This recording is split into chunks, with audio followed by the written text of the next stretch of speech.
Before the start of the Showtime era in the 1979-80 season, the greatest big man of all time played for the Lakers for 4 seasons.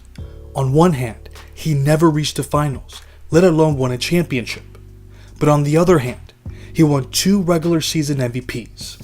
So the question is, what is a fair way to evaluate Kareem's time with the Lakers before the arrival of Magic Johnson?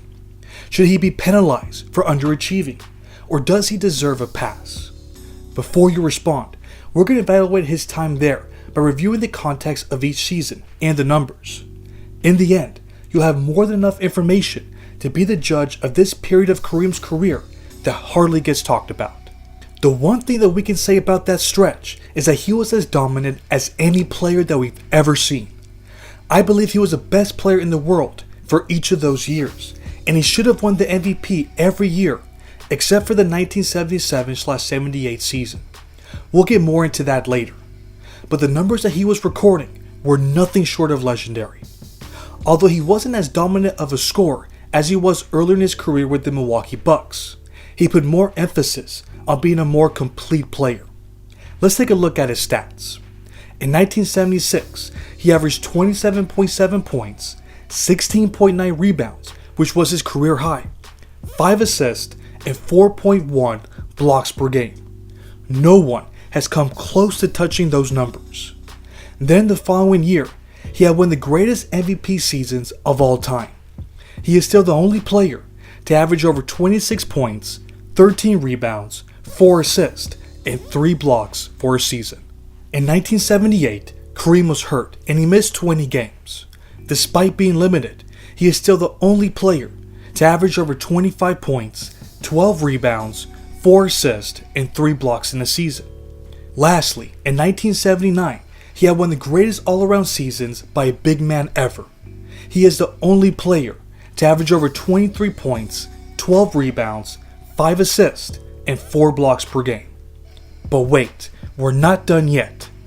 Out of those 4 years, he led the league in PER, win shares per 48 minutes, and value over replacement player rating for each season. He led the league in win shares for 3 seasons. He led the league in blocks twice, and he led the league in rebounds once.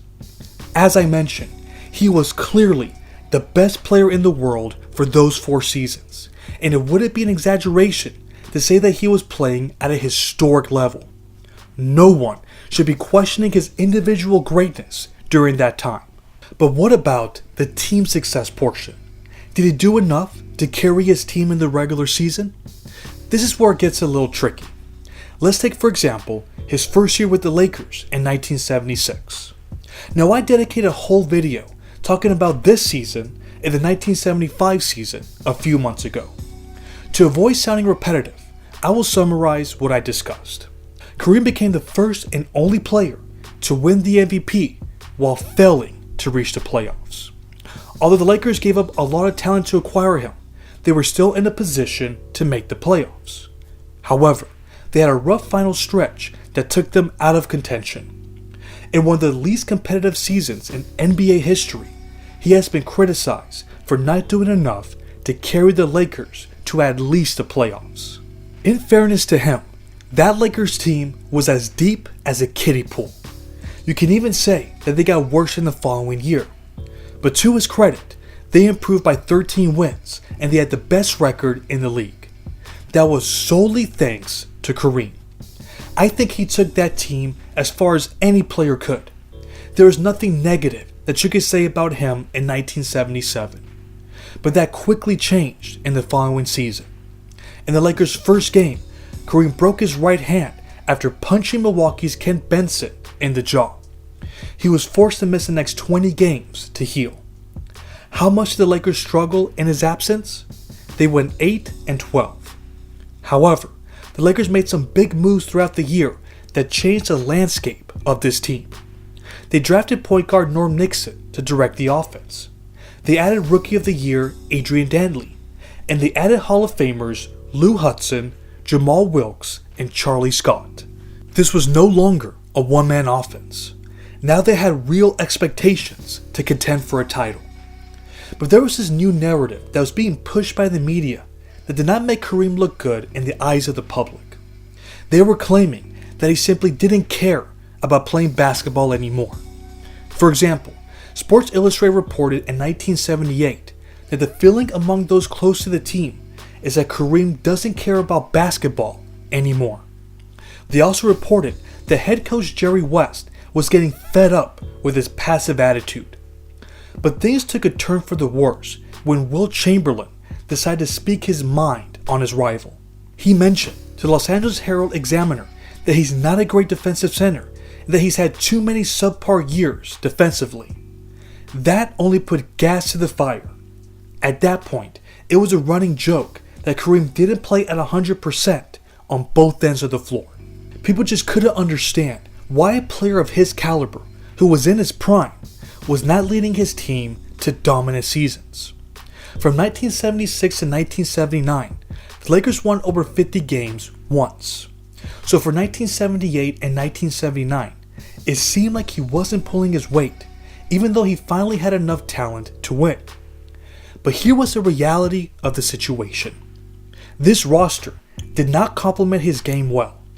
They had glaring weaknesses at the power forward position. Most of the players did not care to play any defense, and they were one of the worst rebounding teams in the late 70s. That's considering the fact that Kareem was always one of the top producing rebounders. Jerry West confirmed all of this when he said about his team during the 1979 playoffs, "We're not a super team. We have glaring weaknesses. This team just doesn't complement him at all." But should all of that excuse his performances in the playoffs? Did the Lakers underachieve because it didn't build well around their star player? Or was there some truth to what the media was saying?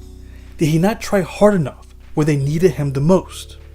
Well, let's take a look at his postseason play from 1977 to 1979. In 1977, he was spectacular. In their first playoff series against the Golden State Warriors, led by Rick Barry, Kareem put the team on his back. The series went to 7 games, and he recorded the highest points per game average for a playoff series in his career. He averaged 37.1 points on 60% shooting, 18.7 rebounds, 4.3 assists, 3.6 blocks, and 2 steals per game. As I mentioned before, he took that team as far as any player could. I think there is no shame in the Lakers getting swept by the Blazers in the conference finals. There was no way that they were deep enough to beat a team that was on its way to winning the title. But what about the next 2 postseasons? In 1978, they lost in the first round to the Seattle Supersonics. According to Sports Illustrated writers, Kareem was not overpowering enough. If you look at the numbers, he was playing at a high level. He averaged 27 points on 52% shooting, 13.7 rebounds, 4 blocks, and 3.7 assists. As great as he played, this was nowhere near the level he was playing at in the previous year, and that was the biggest difference. But if you look at the highlights, the Sonics weren't going to allow that kind of production against him. Every time he touched the ball, they sent 3 to 4 players his way. They were going to force others to beat them, and the plan worked. In the 1979 playoffs, Kareem saved his team for getting bounced from the first round for a second straight year. In the series clinching Game 3, he made this game-winning shot that sent the Denver Nuggets home. Then the following round, the Lakers had no answers for the Sonics once again. They lost the series in 5 games. But what doesn't make Kareem look good is that he was outshined by Gus Williams. He averaged 30 points for the series compared to the 28 Kareem averaged. At this point, the Lakers knew they weren't making the most out of this generational talent. Changes needed to be made, and the 1979 draft truly solved all of their problems. Drafting Magic Johnson was the beginning of the Lakers dynasty that brought Kareem GOAT status. He won 5 more championships, a regular season MVP, and a finals MVP. The next 2 phases of his career were truly remarkable. But do you think it's right that we just shrug off what happened between 1976 to 1979? Was it just a bump in the road, or should this discredit him somewhat? Let me know in the comments. Thanks for watching.